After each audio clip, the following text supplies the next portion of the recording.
You know, anytime I come to TIS, whether it's here at the primary school or in the secondary school, it reminds me of my own education. I started school in a little village, Obuasi called Tutuka. And those days, there were no shoes and no socks. So when I see you kids with socks in here, give yourselves a hand. Give yourselves a hand. You are lucky. No, I can hear you. Give yourselves a hand. There was a time when we didn't have shoes on our feet. So give your parents a hand. Would you please? Thank them. You've come a long way. Now, the other thing that I remember when I come to a school like this is how we were taught. You study and get a degree in mathematics, or you get a degree in English, a degree in science, a degree in sociology, and so on. And that's how you get educated. You're educated in a silo. Now, how does that affect us? When you're educated in silos, many of the questions that you ask is this: what are the advantages and disadvantages of something? And you memorize it, and so on. What are the problems that you see around you? You memorize it, and so on. But the danger is that as you get older, I'm looking at the politicians, for example, who come on the radio, on TV. Do you see how they identify all the problems in the world, especially Ghana? And then you give them a position, go and solve it. Not Samaba. They're going to continue repeating the same information and the same problem that they encountered before they were appointed to those positions. And you don't blame them too much. It's how they were educated. So, the other thing I want us to remember is this. Typically, when you go to graduation programs at the universities, and you have professors, with their encomium and robes and so on, telling students to go and solve problems at the end of the university education. And then you ask yourself, what happened before they got their degrees? So imagine that in lower primary, how many years do we spend in lower primary typically? How many years? 3 years. And upper primary, how many years? Mathematics, I'm doing the mathematics with you kids. You spend 3 years in lower primary and 3 years in upper primary. How many years is that? I'm talking to the kids now. I'm checking your mathematics. How many years is that? 6. Very good. And then you do JHS for 3 years. How many years is that? And then you do senior high school for 3 years. How many years is that? 12 years. Fantastic. And then you do 4 years in university. How many years is that? 16 years. Very, very good. Give them a hand. Give them a hand. You do great. Now the issue is this. What happened all that time when they were here? I'm saying this in reference to what it is that the kids are doing now in PYP program in terms of solving problems. So the issue was this. After you've been groomed for 16 years behind chairs and desks to repeat informations, and then you come out to solve problems, is that possible? So the issue was that when we come out here with the PYP program, and right from the get, we have children who are engaged in what we call inquiry learning. That is what we really have to be grateful for. So the parents, I think we're in a good place, because these are the kids who are going to solve problems in the future. Do I hear amen on that one? Yeah. Very good. So we need to support them. Now, having said that, this is the other thing that I also want to talk about in terms of how the IB program itself is very important. We started from here, but then somewhere along the line, we also have what we call the CAS, Creativity Activity Service. You're aware of it, especially those of you who have kids in the other places. And what does that do?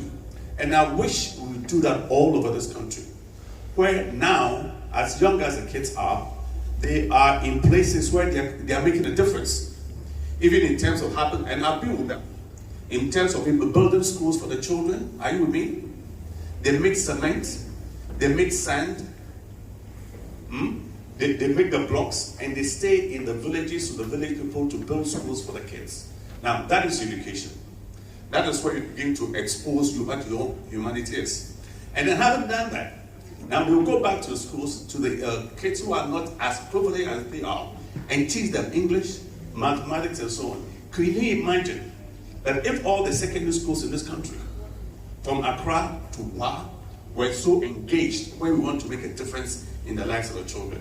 This is what education is going in the future. It's not sitting behind the desk and repeated information. So that's what I would really want to encourage you to think about, especially the parents, as you encourage your children to give of their own humanity. You see, we haven't done that in this country. So we don't know what it means to give of ourselves to other people. The most that we are interested in is where are the contracts, where can I get a 10% commission and the rest of it? See where it's taking this country. So we need a new mindset, starting with the young people in terms of what it is that they can do for this country. Because this is a beautiful country. I've had the opportunity to travel to many places, but I always come back home.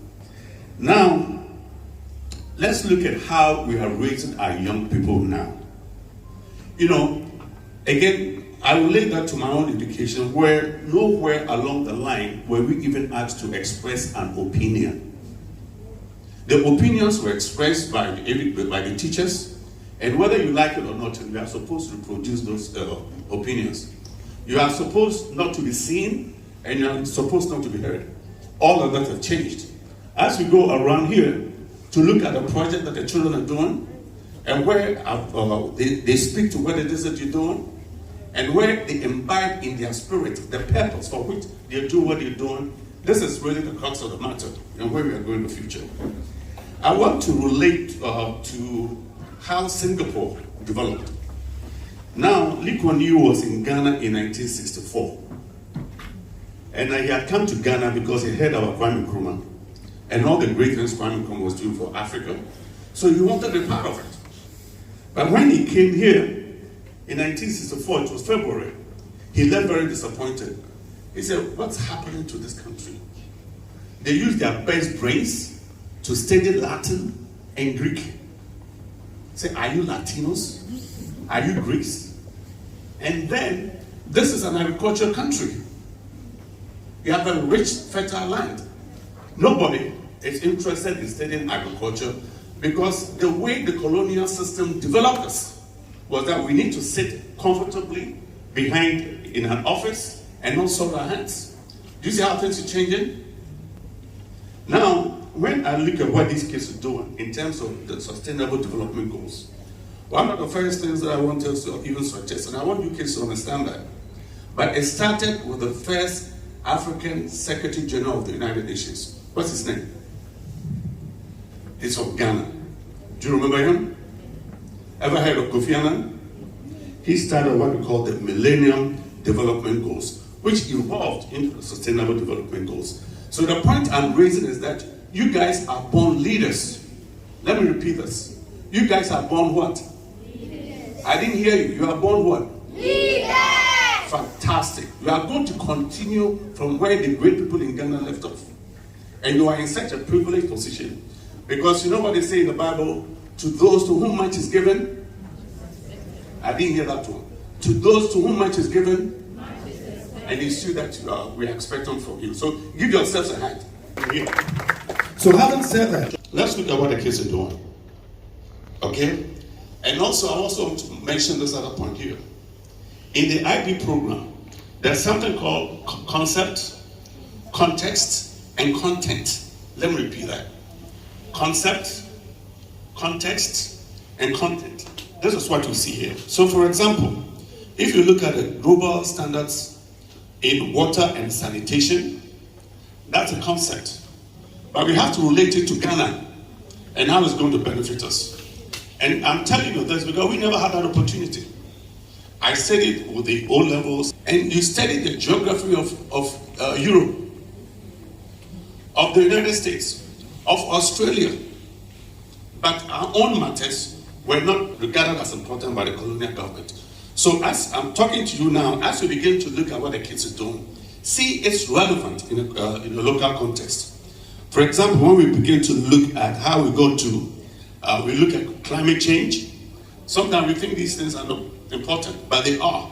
So how does it affect us in Ghana? That's very important. We had a conversation with the IB executive, and what we were saying is this: we love your concepts, but they have to be contextualized in Ghana so that the kids can see the benefit of us being in Africa.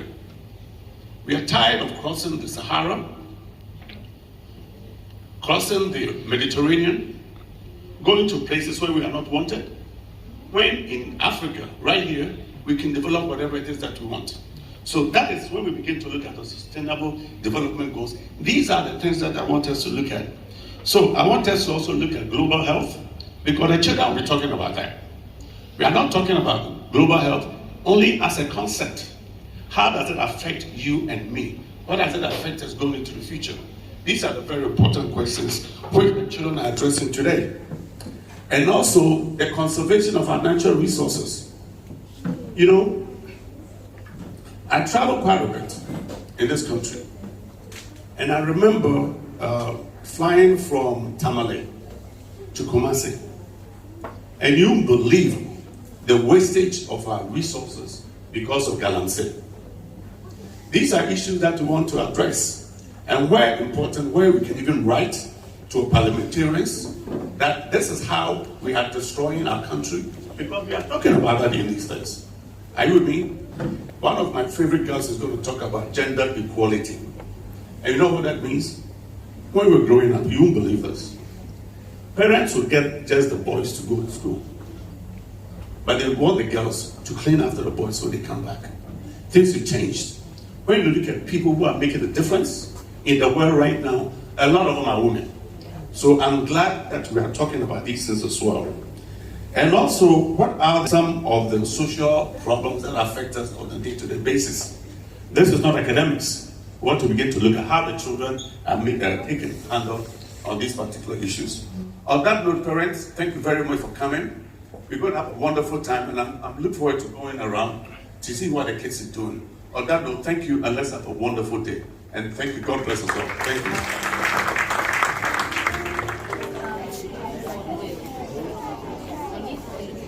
The importance of rural conservation. We'll maintain a healthy marine ecosystem by feeding on smaller fishes. Turtles are a food source to make sea animals breed. People love watching turtles.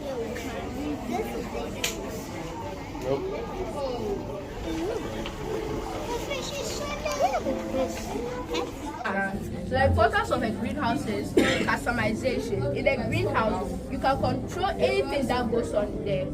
Imagine planting in a large land. You don't know whether it will rain, you don't know if the day will be cloudy. By the greenhouse, you can control everything in it. The amount of sunlight it gets, the amount of water, everything that goes on in this greenhouse.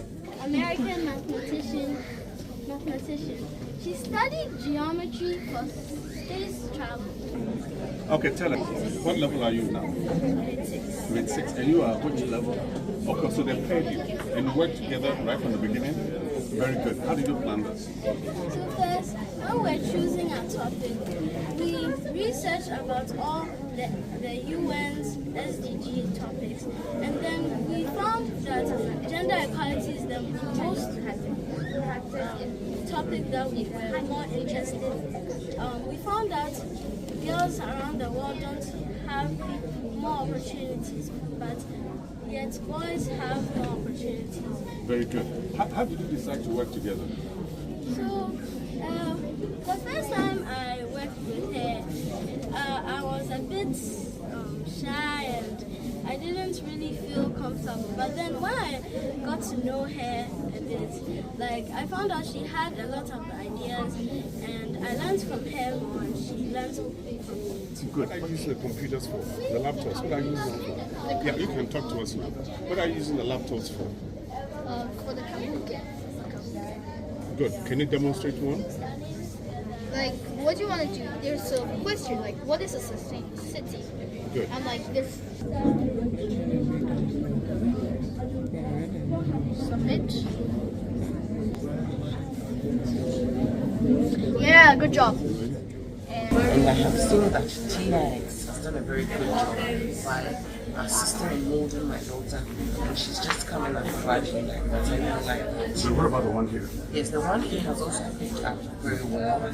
She's a child, she's in grade 1. But has she been telling what she's doing? Yes, she's And are you learning from her? Yes, I am learning. What is it that you learn? So she tells us that water is life, and then we need to do a lot of planting when it comes to trees.